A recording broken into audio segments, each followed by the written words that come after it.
Lattice Semiconductor, new CEO, second earnings call. How'd they do this quarter, Daniel? Yeah, I mean, this one, like, you go from like big super macro to like a very narrow subset of the semiconductor space, Pat. But look, you and I spent some time with Ford Tamer, their new CEO. We've gotten to know very well their leadership. Assam Lashmawi, their chief strategy officer, spent some time with him on earnings day. We've spent time over their last few years as they built out the developer ecosystem. Important company that built some really critical security technology, some AI features that go on to things like PCs and servers that people don't talk a lot about. But this company's also been a bit of a litmus test for the recovery of the broader semiconductor space. So for everybody out there that kind of looks at it like the semi market is great because TSMC is doing well and NVIDIA is doing well, is kind of missing the point that like everything outside of kind of AI chips has been really slow to recover. Even PCs and handsets have not recovered nearly as quick. Long time inventory turn. The AI PC hasn't necessarily driven that huge cycle that people expected. Communications, networks, industrial have all been slow to recover. The good news was in the conversation that I had with Assam heading into this one is that the company believes that the sort of end point of its U-shaped recovery. So it wasn't a V here where it was for others. It's been much more of a U for sort of these companies that have high dependence on consumer, commercial, communications. And so they think they're coming to the end. They're actually booking is accelerating to be faster than their invoicing, which is always really important to get that number above 1 to show that you're entering a growth era again.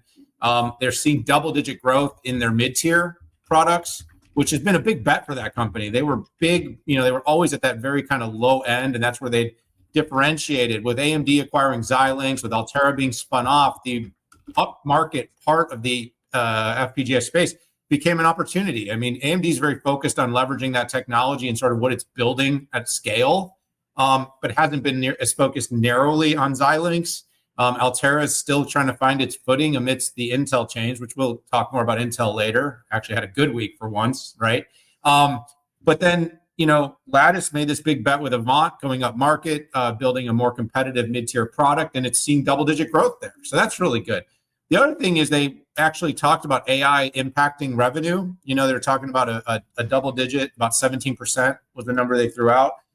Need to dig a little bit more into how they're calculating that exactly, because it's like, we want those AI readouts, but exactly what do they mean by that? I mean, I'm guessing that it's where the sensor, the FPGA is being used for some sort of AI specific use case workload that they can point to.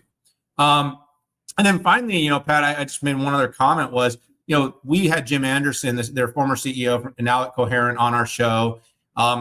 He left. Their CFO left when Sherry Luther left when just after he left. I think she went with him, right? She's over at Coherent now with him. Yes, it happens a lot. But those have been big holes. Assam took the interim CEO role. They brought in Ford, and they had some holes in the leadership team, and they were able to announce a bunch of new leaders that were brought in to sort of fill gaps. So I think they got a lot of the right momentum, Pat. This one's another one of those sort of test case data points for kind of the overall shape of the semiconductor market, moving in the right direction and been able to weather a storm, keep margins intact. And I think this market will continue to accelerate into future quarters. It's a great breakdown, Daniel. So I had a call as well, kind of going through this, which I always appreciate. And I'm going to try to fill in the cracks here, but let me give you some macro view here. The stock is up last 5 days 19%.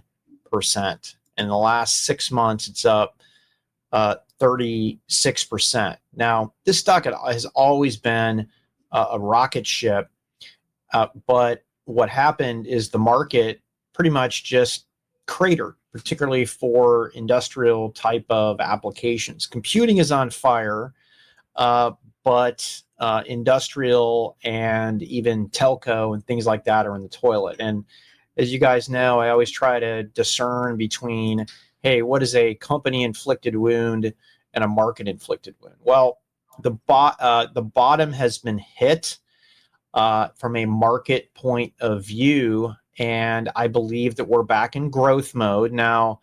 Everybody's being very cautious, including Lattice on this, but at least the numbers, if you look quarter on quarter, you look at year on year, there is a sign of a market recovery. And on the call, they talked about a book-to-bill ratio above 1 for the first time in six quarters, and the demand is even outpacing at this point shipments. So that is a huge sign, and that now hopefully we can get back to some normalcy where it's looking at competitiveness versus Altera and versus AMD, and what type of impact is Avant making on the entire business. And just so y'all know, Avant is the mid-range, higher performance,